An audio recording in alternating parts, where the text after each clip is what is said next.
Hola, bienvenidos a Naxos, esto es música clásica.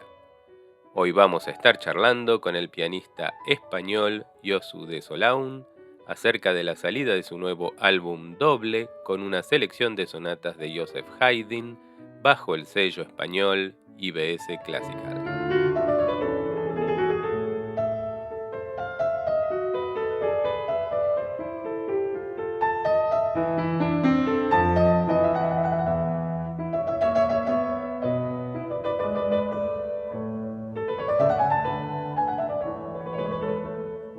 Este álbum doble, que ya está disponible en todas las plataformas de streaming, contiene una selección de las sonatas de Haydn que Yosu de Solaun lleva tocando a lo largo de toda su carrera.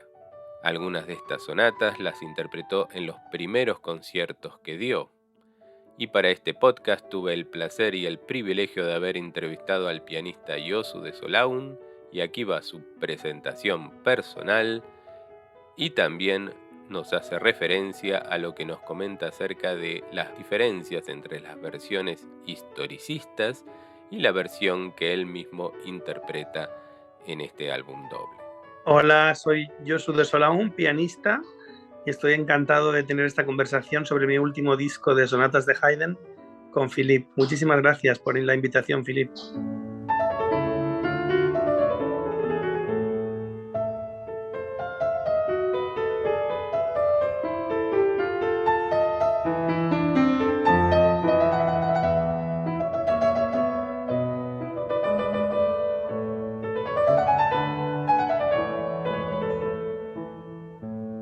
Lo que quise decir en ese es una especie de prólogo galeato, es decir, galeato, la galea eran los cascos que se ponían antes los antiguos soldados romanos para protegerse de los ataques, es decir, es una especie de advertencia, porque normalmente cuando uno aborda un repertorio que históricamente no está escrito para el piano moderno, y como la mayor parte de la música de la que trata el llamado gremio de la música clásica, un rótulo que yo no utilizo, pero bueno, que está ahí, pues sobre todo desafortunadamente, mucho de ese gremio entiende solo la música a través de la mediación de la historia, ¿no? Es decir, si uno toca Haydn, pues tiene que ser con instrumentos de época, con criterios que se supone que son de esa época, etc.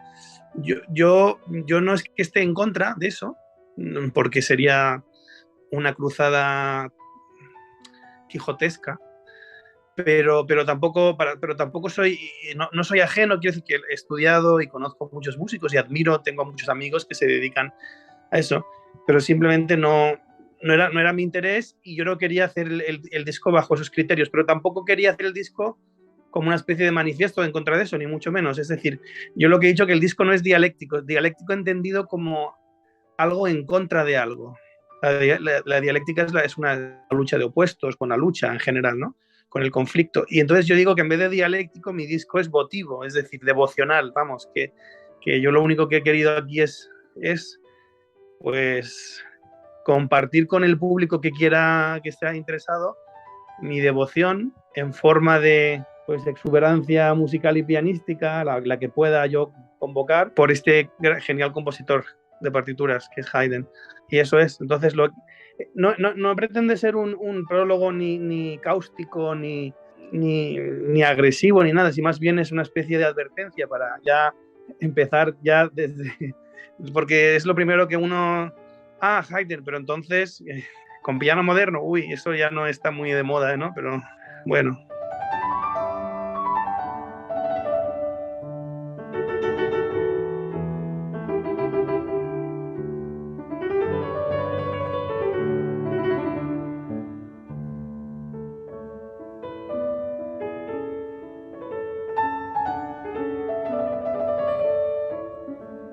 También aproveché y le pregunté a Yosu de Solaun cómo fue el descubrimiento de Haydn como compositor y de lo que representa para él este genio absoluto de la música clásica. Yo amé a Haydn desde pequeño, porque yo creo que en él hay una especie de, yo lo digo, una especie de heterogeneidad expresiva es un compositor como pueda ser, pues, bueno, a otra escala, pero Cervantes o Laurence Stern o Diderot o Rabelais, son Schumann también. La música es sobre todo sincrética. ¿Y sincrética qué quiero decir? No es ecléctica, que no es lo mismo. El sincretismo quiere decir el juntar partes que aparentemente son inconmensurables, partes que son aparentemente conflictivas, que no tienen mucho que ver la una con la otra, pero juntarlas para crear un todo, ¿no? No es eclecticismo exactamente, no es fusión, no es eclecticismo, es otra cosa más. Un amigo que admiro mucho, un trompetista, lo llama aleación. Es decir, los grandes genios son sintéticos, reinterpretan muchas diferentes ramas de la cultura, si se puede decir de la cultura, en un sentido lato, y las juntan, ¿no? Y entonces en Haydn es una especie de sensibilidad carnavalesca en ese sentido, hay de todo, está lo sublime, lo cantable, lo operático, lo cómico, lo paródico, lo zafio, lo vulgar, lo tierno, está lo institucional, está lo íntimo, es decir, y entonces todo eso está palpitando, y entonces yo, por lo que sea, por mi sensibilidad, pues desde pequeño me atrajo, porque también tiene una parte de su música que apela a la infancia y a la niñez y a lo infantil. Sonidos de cajitas de música, un uso de los registros agudos, efectos de pedal que recuerdan a pequeñas ensoñaciones juveniles. Entonces, es por eso. Sí, yo luego, lo de que se aprecia después y todo eso, yo creo que es porque tiene una especie de márchamo o de patina, la música esta como de refinada, sofisticada, pero eso son todo como si dijéramos visiones estéticas de la cáscara de la música, la apariencia de la música, pero eso no sé si...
Jorge Luis Borges alguna vez dijo que todo artista crea sus precursores, su trabajo cambia nuestra concepción del pasado y del futuro. Entonces le pregunté a Yosu de Solaun qué opinaba acerca de este pensamiento del escritor argentino, y esto fue lo que me dijo. Borges tiene una sensibilidad muy parecida a la de Haydn. Son enciclopedistas, es decir, son sensibilidades que quieren abarcar mucho del mundo, no solo una sola franja, ¿no? Claro, porque lo que viene a decir ahí de concebir solamente desde un punto de vista estrictamente cientificista, de objetividad, es decir, sino que en la historia hay una parte que sí, tiene que ver con eso, pero que hay otra parte que tiene que ver con la propia mirada de cada uno hacia atrás, ¿no? Y entonces, en ese caso, creo que Borges tiene razón. En ese sentido, por ejemplo, uno puede hacer su propia historia de la música, ¿no? Yo creo que, por ejemplo, dos compositores, yo creo que, por ejemplo, Schumann prácticamente no conocía la música de Haydn, pero yo veo unas conexiones, o Schumann no conocía la música de Scarlatti, o Haydn la de Scarlatti prácticamente. Pero entre Scarlatti, Schumann y Haydn yo veo unas conexiones fuertísimas, ¿no? Pero es que las veo también entre ellos tres y Borges, por ejemplo. Sí, Sí. absolutamente. El problema es que eso son todas visiones ahistóricas, lo que estamos hablando, porque la academia, la historia ha invadido, bueno, digo invadido, mejor ha negado más que invadir, porque ha sido una cosa muy lenta. Todas las disciplinas, entonces parece que no se puede entender nada si no es de una manera lineal histórica, pero entendiendo la historia como una disciplina científica. Pero científica en un sentido no de artes humanas, sino de artes fuertes. Y Claro. esto es un peligro para las artes, yo creo. Vamos.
Ahora Yosu de Solaun nos comenta sus impresiones acerca de esta selección, el programa de sonatas de Haydn que se presenta en esta grabación.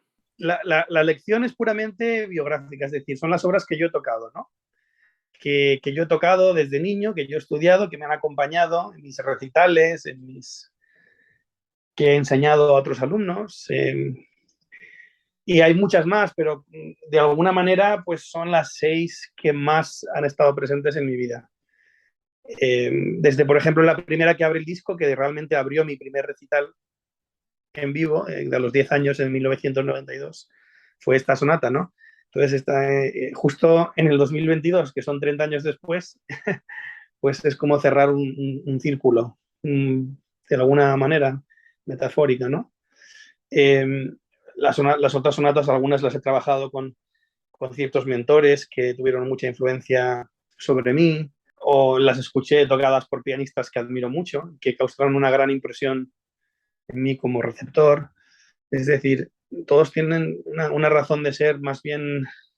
Es decir, no he hecho un florilegio de sonatas para mostrar ningún tipo de trazo histórico, estilístico. Eso ya que lo hagan otros y además lo hacen otros mucho mejor que yo, entonces no.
Ahora Yosu de Solán nos comenta acerca de sus próximos proyectos y grabaciones y lo que piensa de Franz Liszt, que grabará próximamente, y esto fue lo que me dijo. El siguiente disco saldrá el año que viene, que lo grabé el año pasado, pero es un disco con los 3 conciertos de Liszt, el primero y segundo concierto de Liszt y Totentanz de Liszt.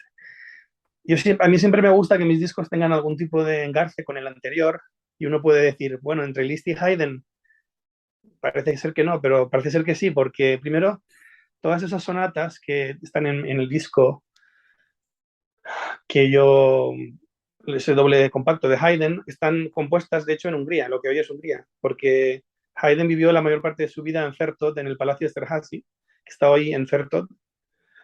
Pero lo curioso es que en la sección de contrabajos de su orquesta, durante muchos años en ese mismo palacio, mientras que Haydn componía esas sonatas, uno de los principales contrabajistas era Adam Liszt, el padre de Liszt. Mucha gente no sabe eso, pero creo que es una conexión muy bonita. Y entonces ahora, pues me gustaría que el siguiente disco hiciera una defensa de otro genio que también está un poco relegado a una especie de segunda categoría, ¿no? Me gusta mucho el ser abogado, patrono o defensor de compositores que están un poco en las grietas del repertorio, en los márgenes del río. Y que, sí, los olvidados me gustan mucho.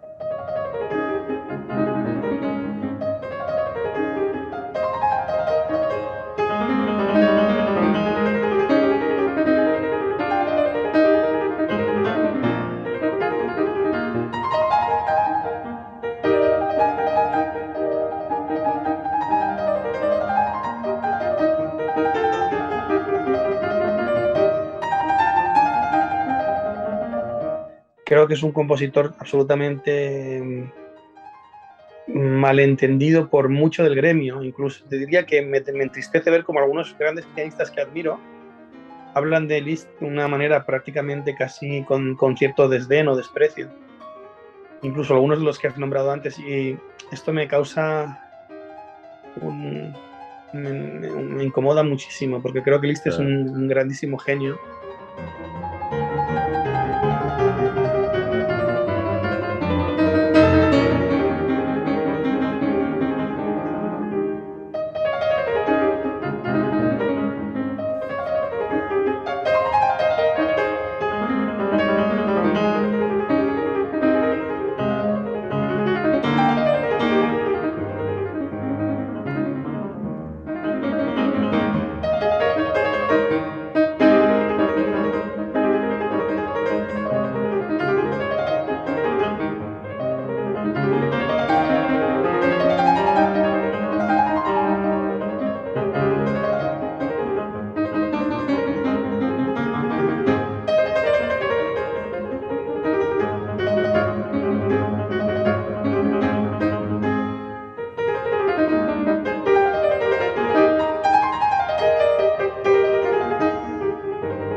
Fuerte agradecimiento al pianista Yosu de Solaun por esta entrevista concedida, y para más información acerca de esta grabación los invitamos a consultar nuestra página web www.naxosenespañol.com.